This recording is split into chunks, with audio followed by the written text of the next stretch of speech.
les vamos a presentar un informe que aborda las propuestas y cómo están viendo el tema en materia de políticas sociales concretamente, ¿no? Exacto. Vamos a empezar con la propuesta de Luis Lacalle Pou. Luis Lacalle Pou. Luis Lacalle Pou ha jugado fuerte en este sentido y en esta área, primero porque hizo una designación importante hace ya varios meses, nombrando a Pablo Bartol como referente en materia social, ¿no? Estamos hablando de una figura que está muy vinculada al trabajo en territorio, fue fundador de Los Pinos, sabe de lo que habla, es una persona muy respetada en ese ámbito, en el trabajo con el territorio, en el ámbito educativo, y fue una jugada que muchos miraron como un acierto de parte de Lacalle Pou. Bueno, ¿cuál es en líneas generales la concepción de las políticas sociales de Lacalle Pou? Según se destaca en su programa, en el programa de Todos, que ustedes saben, los blancos ahora están unificando su propuesta programática, pero obviamente la del ganador va a tener un peso fundamental, es que así se plantea que el MIDES, con el paso de los años, se convirtió en una macroestructura ineficiente, pesada, politizada, y lo señalan así, rodeada de una red de operadores que ganan dinero con sus intervenciones y por lo tanto terminan convirtiéndose en socios de la pobreza. Ahí sobre todo apunta a las ONG, ¿no? Y el manejo que ha hecho el MIDE de las ONG. Entienden que hay una multiplicidad y una fragmentación de programas que lo que hacen es hacerlo ineficiente y convertirse en una estructura ineficiente. Y entiende que, bueno, que el desarrollo debe focalizarse en la dignificación de la persona, en darle herramientas para que después la persona pueda volar sola, digamos, ¿no? Pero vamos a ver concretamente qué plantea hacer Lacalle Pou en este sentido. Bueno, según ha señalado en lo que ha sido su propuesta programática y lo que dice el propio programa del sector Todos, apunta a llevar el MIDES a Casaballe. Esa es la idea, una idea fuerte en la que ha insistido, para llevarlo al territorio, sacarlo de esa burocracia también que él señala. También apunta a desmontar el actual formato burocrático, este que venía hablando, y hacerle una organización más flexible. Regular la participación de la sociedad civil en programas que tengan que ver con en materia de desarrollo. Promover que todos los programas tengan un criterio de contraparte, un aspecto muy discutido, las contrapartes a lo que son, por ejemplo, las transferencias monetarias de quienes lo reciben. Por otro lado, apunta fuerte a una auditoría de gestión que permita permanentemente ver lo que se da para determinado programa y el impacto que genera. Y también, bueno, se hace mucho hincapié en, justamente como les decía, la figura del trabajo en territorio y la figura con Pablo Bartol como posible ministro de esta área, ¿verdad? Y en las recorridas que él ha hecho, por ejemplo, en el interior del país, ha señalado y le han preguntado mucho cuál ha sido su estrategia, qué es lo que le ha dado resultado. Y estuvo hace unos meses nada más en Salto, en Canal 8 de Salto, donde le preguntaron eso, cómo trabaja en el territorio y qué va a hacer el Partido Nacional de llegar al gobierno con las transferencias monetarias y con la tarjeta concretamente que otorga el MIDES. Esto es lo que decía. Mi estrategia siempre fue, hay que robarle gente en la esquina. A esos jóvenes que están ahí molestando a los vecinos, tomando un vino, sí. Hay que irle robando primero lo que están distraídos. Y después yo ya estoy, después de 20 años, ya llegué al núcleo duro de la esquina. Y también se los estoy arrancando. Y al homicida y al sicario también le estoy arrancando la esquina. Esos jóvenes que estaban sin futuro y cuando le das una oportunidad y el empujón necesario arrancan de nuevo, es así. Bueno, muchas gracias por la visita. Un placer, sé que Víctor tiene Hugo. que seguir, pero la verdad que bien. No se saca la tarjeta, lo está diciendo acá, compromiso de campaña. No la vamos a sacar. Vamos a dar un acompañamiento para que vos mismo el día de mañana la puedas dejar. Ahí se sintetizaba un poco los puntos fuertes en los que Bartol pone el acento, ¿no? Ahora, vayamos a ver qué es lo que propone concretamente en un aspecto muy visible de las políticas sociales. ¿Qué es lo que planean hacer con los asentamientos el Partido Nacional si llega al gobierno? El programa de Todos señala que su objetivo es erradicar los asentamiento cero en un horizonte de 10 años concretamente. Lo que propone para eso es desalentar o impedir la formación de nuevos asentamientos, que ha sido un problema, rever la asignación presupuestal del plan de mejoramiento de barrios e introducir mejoras en la gestión de proyectos para acelerar los tiempos, sobre todo que lleva cada vez que se hace un realojo, agilizar los realojos urgentes mediante el uso de diferentes alternativas, como pueden ser compra de vivienda usada, canastas de materiales para la autoconstrucción, garantía y subsidio de alquileres. Plantea también elaborar protocolos de regularización en conjuntos con el MIDES, de esta forma que no sean aspectos separados, ¿no? El desarrollo de la persona y el aspecto social de la persona con la vivienda en particular. Y planea definir un conjunto de prestaciones básicas que deben ser como condiciones que no están bajo discusión. Las personas tienen que acceder a una infraestructura de calidad, no pueden vivir con calles de barro, de tierra, tienen que tener acceso a agua potable, tienen que no estar colgados de la luz. Todo cuestiones que obviamente están en juego en los asentamientos. Y por otro lado, promover la urgente aprobación del marco legal que permita la regularización de los títulos de propiedad, que es un aspecto esencial a la hora de ordenar y empezar a regularizar un asentamiento, ¿no? Vamos a otra propuesta. La propuesta de Talvi.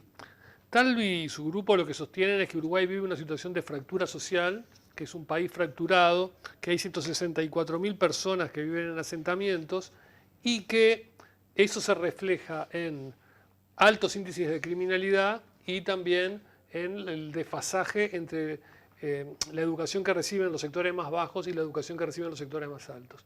Ahora, sostiene que no hay una única causa, que son múltiples, entonces propone una batería de medidas, ¿no? Entre las baterías de medidas, que son 6 medidas por lo menos importantes que propone, está la primera, la que él ha dicho que es irrenunciable si él forma una coalición, que es la de establecer 136 liceos especiales y modelos en barrios que tengan contexto crítico, es decir, liceos donde la realidad curricular se adapte a la situación de los estudiantes que tienen problemas en su casa, que trabajan, que tienen otros problemas. Vamos a verlo al propio Talvi defendiendo esa propuesta de los 136 liceos. Con respecto a la educación la tenemos que ver como lo que es, como una inversión, no es un gasto. Y esto es muy importante. En la propuesta que nosotros estamos haciendo de los 136 liceos modelo para atender 80.000 chiquilines que hoy tienen su suerte sellada por el barrio en el que nacen, nos cuesta 160 millones de dólares adicionales a lo que ya ANEP gasta para lograr que solo 13 de 100 terminen el liceo. 160 millones de dólares es la siembra. En la siembra uno tiene que laborear la tierra, poner semillas, fertilizantes, gasta. Después viene la cosecha y normalmente, no ahora porque el agro está medio fundido, obtiene los recursos para financiar lo que gastó y le deja un margen. Si nosotros tomamos en cuenta que de estos liceos los chiquilines van a llegar y van a terminar, van a seguir y terminar, y van a poderse construir un futuro digno y tener empleos dignos, en lugar de estar en la informalidad, en la dependencia y generándole erogaciones al Estado o en el delito y obligando al Estado a gastar recursos en policías, en cárceles, en tecnología. La sociedad va a hacer enormes ahorros si a estos chiquilines les damos un futuro digno porque van a estar trabajando y aportando. Cuando eso se toma en cuenta, este proyecto se paga solo en 12 años y se paga 3 veces en 25 años. La segunda de las medidas que propone Talvi para combatir la fragmentación social es un plan de soluciones habitacionales. Propone crear una base de viviendas de emergencia para que la gente no recurra a los asentamientos, con viviendas vacías, viviendas del Estado y un plan de viviendas. Luego propone ampliar el acceso al sistema de salud. Dice que hay gente que aún no tiene acceso al sistema sanitario nacional. Una cuarta medida, la toma de algo que ocurrió en Colombia, que es el desarrollo de polos de arte y de cultura en contextos carenciados. Es desarrollar edificios emblemáticos por su belleza arquitectónica y por su dotación de infraestructura e instalarlos en los lugares más carenciados. Vamos a ver un video de cómo ocurrió en Medellín, en Colombia, esto. La Biblioteca España, una construcción transformadora.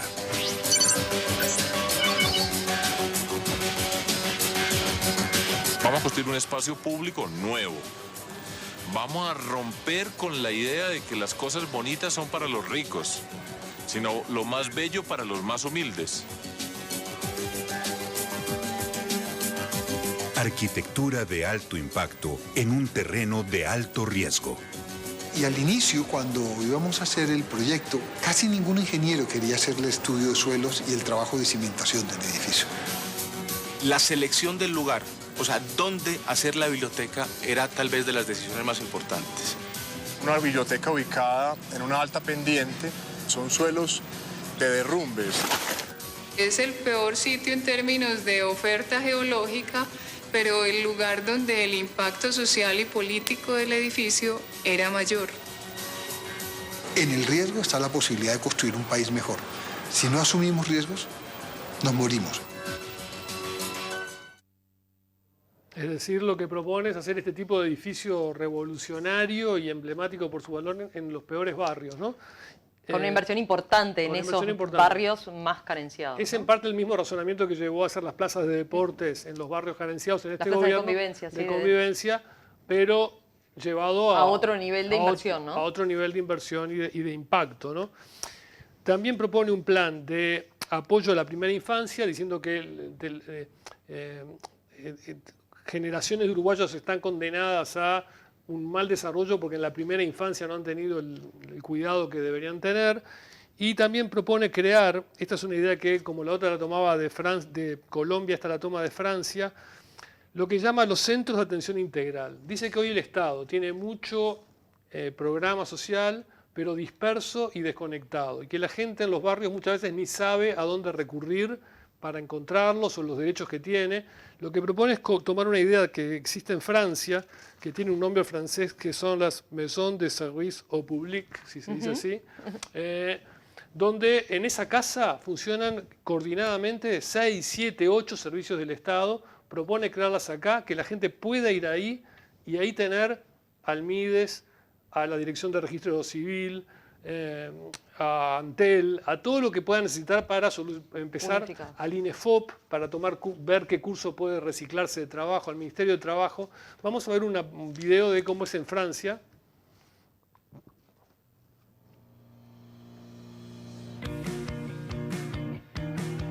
Les maisons de service au public ont été créées pour répondre aux besoins des citoyens éloignés des opérateurs publics, notamment en zone rurale y périurbaine. No lo podemos traducir, pero vamos a ver ahí en la pantalla, ven que empiezan a salir de la casita una serie de servicios, es decir, cantidad de prestaciones, en un mismo lugar y se pueden cumplir. En Francia hay 1.600, se busca que estén en contexto crítico. Acá Talvi propone llevarse a los barrios y dice que para que no sea simplemente una fachada, después que estén todos juntos ahí, pero no haya una verdadera coordinación, que haya incentivos económicos para los funcionarios que logren coordinar las tareas. Mira. Bien, ¿cambiamos? Cambiamos. Bueno, ¿qué es lo que propone el Frente Amplio y Daniel Martínez? ¿Qué es lo que dice su programa de gobierno? Bueno, ahí, curiosamente, hay algo que podemos marcar, Leo, que es, todos parten más o menos del mismo diagnóstico, y eso el Frente Amplio lo resalta en su programa. Esa fuerza política, desde que llegó al gobierno en 2005, ha logrado bajar y mejorar mucho los índices de pobreza y de indigencia, pero eso no ha sido un correlato en materia de integración social. Por el contrario, se ve una sociedad más fragmentada. Eso es lo que plantean, creo, y coinciden todos. Entonces, la cuestión está en eso, en ese salto ahora que permita que no solo esos dos índices bajen y continúen mejorando, sino que efectivamente se habla de la cohesión social que habla bien de toda sociedad, ¿no? Así que por ahí va el planteo del Frente Amplio en cuanto a su diagnóstico y lo que pudo hacer hasta ahora. Se señala que la desigualdad socioeconómica y exclusión que aún persisten constituye una injusticia intolerable para el proyecto político. Derribar los límites encontrados, hablan de algunos obstáculos que han tenido y plantean dar un salto de calidad en las políticas sociales que concretamente hablan de reforzar con mayores recursos. Hay que destinarle mayores recursos. Plantean jerarquizar el MIDES, que el MIDES no quede concretamente como el responsable de simplemente coordinar las políticas sociales, que tenga una visión mucho más integral y que deje esa idea que tenemos de que es solo el ministerio que se ocupa de la población más vulnerable, sino que efectivamente sea el coordinador de las políticas sociales en su conjunto. Plantean jerarquizar un gabinete social y fortalecer también, no detalla el cómo, pero fortalecer las políticas socioeconómicas en todos sus niveles, incluyendo la participación ciudadana en todas sus etapas. Fortalecer la evaluación, o sea, empezar a medir impactos más concretamente para saber si el rumbo se está llevando a cabo de buena manera, ¿no? Sobre los asentamientos en particular, decíamos de vuelta, es uno de los elementos de las políticas sociales. ¿Qué es lo que dice el programa del Frente Amplio? Establecer políticas de realojo, seguir con algo de lo que han empezado, pero ahí señalan que hay que poner un punto importante que es el sentido de pertenencia de la gente, algo que se ha hecho y se ha tenido en cuenta con los últimos asentamientos que se han regularizado, pero claro, no es fácil tampoco cambiar la realidad de un día para el otro, ¿no? Hay gente que tiene hábitos muy arraigados, los vamos a ver, hay gente que concretamente, generaciones claro, que vienen de la exclusión. Exacto. Y que, por ejemplo, que su medio de vida eran los carritos tirados por caballos y que tenían a los caballos adentro de sus casas. Entonces, ¿cómo haces? Solo realojando no es la solución, implica mucha más coordinación. Generar alternativas, dice que eviten que las familias de menores recursos se vean en la necesidad de conformar nuevos asentamientos. Fomentar la realización de programas habitacionales que integren a familias de distintas situaciones socioeconómicas. O sea, bueno, de hecho, dentro del programa de gobierno está no permitir barrios privados, buscar justamente la integración y subsidiar el acceso al suelo de calidad de las familias de menores ingresos, tal como se hace con el tema de las viviendas, ¿no? ¿Sabes quién habló de este tema antes de ser nombrada candidata a vicepresidente? Graciela Villar, quien ha estado muy involucrada justamente porque ella en la Junta de Montevideo trabajó en las comisiones que tienen que ver con asentamientos y concretamente con la regularización de barrios. Vamos a ver qué es lo que decía hace unos meses atrás. Estamos hablando de más de 280.000 personas que todavía viven en esos asentamientos que tienen distintas características, ¿verdad? Los regularizados, podemos decir que esos asentamientos regularizados tienen una perspectiva de transformación en barrio. Si nosotros vemos lo que fue el realojo de las 7 manzanas en el entorno del hipódromo, algo que parecía impensable, es una obra realmente en acuerdo del gobierno nacional y del gobierno departamental, que logró que toda una zona que en los últimos 40 años se había venido pauperizando brutalmente en el entorno del hipódromo, donde la gente guardaba los caballos adentro de las casas y donde no se podía transitar en esa zona, fueron 7 manzanas que se realojaron en complejos habitacionales realmente muy lindos, con espacios, con espacios verdes. Realmente fue un cambio en esa zona del hipódromo muy importante. Sin embargo, tenemos una fuerte franja y nosotros hablamos siempre de que hay una precariedad urbana porque también en zonas mucho más céntricas encontramos casas abandonadas que pasada la puerta nos encontramos con que en definitiva hay un asentamiento. Ahí teníamos a Graciela Villar, entonces candidata ahora a vicepresidente De Fogón es Fogón, en esta entrevista donde hablaba de este tema, ¿no? Vamos a la propuesta de Cabildo Abierto. Cabildo Abierto no tiene un programa desarrollado todavía, lo que tiene son una serie de principios generales que están en su página web y sobre el tema de la población más vulnerable, lo que dicen, lo voy a leer para ser más preciso: el Estado será altamente sensible a la problemática de la población en situación de calle, ancianos y enfermos abandonados, niños huérfanos, y les proporcionará los medios elementales para su subsistencia y superar su situación con dignidad. Considera que la paz social solo se alcanza con justicia, dignidad y trabajo. Y habla de atender especialmente a los más vulnerables, dignificar el trabajo y elaborar políticas públicas que hagan especial foco en el desarrollo rural y la integración sociourbana para revertir, lo mismo que todos los partidos, un proceso de fragmentación insostenible, terminar con la marginalidad y la pobreza extrema. Ahí se coincide, habrá que ver qué es lo que plantea en su programa concreto de gobierno en agosto, que planea presentarlo. ¿Qué dice el Partido Independiente? Que sí, ya tiene un programa. Bueno, algo de esto contó, por ejemplo, el diputado Daniel Radío en entrevista en El Cuarto Secreto en Radio Sarandí, hablando con Nelson Fernández y con Pablo Fernández. Decía esto a propósito de las políticas sociales y cómo se plantea ese partido. Vinculado a cómo al énfasis vinculado con las diferencias de los partidos tradicionales. Claro. Porque viste que uno escucha en general en las redes, si mantenimos pichis y el gasto del Mides y bueno, yo creo exactamente lo contrario, ¿no? Yo creo que el énfasis en lo social tiene que estar puesto de manera muy importante. Y al revés de lo que se dice en general, yo creo que el presupuesto del Mides es bajo, y que en realidad ahí tiene que estar puesto uno de los énfasis en esta redistribución del gasto de la que hablábamos. Una de las cosas que hay que jerarquizar es el Mides. ¿Solo hay que aumentar el gasto del Mides o hay que hacer algo más ahí? No, aumentar el gasto solo en nada. La prueba de que aumentar el gasto no resuelve las cosas es lo que pasó con la educación en los últimos 15 años, ¿no? ¿Pero qué hay que hacer ahí en el Mides? Entonces, lo más breve. Hay que pensar todo de nuevo. Las políticas sociales en este país que han estado caracterizadas por una dimensión asistencialista muy hipertrofiada en desmedro de una dimensión promocional, hay que ajustar esas cosas y hay que modificarlas, ¿no? Hay coincidencia en todos los partidos en que hay una fragmentación social y que hay que hacer algo, ¿no? Sí. Hay que hacer algo. Tenemos un problema grave. Y más allá, todos coinciden también en la necesidad de incrementar los fondos también, ¿no? Habrá que ver después qué margen hay, ¿no? En un futuro gobierno para también destinarle más recursos a las políticas sociales que apuntan a este tipo de cosas sensibles que hemos conversado. ¿Y qué políticas sociales también, ¿no? ¿Y dónde hacer el foco, ¿no?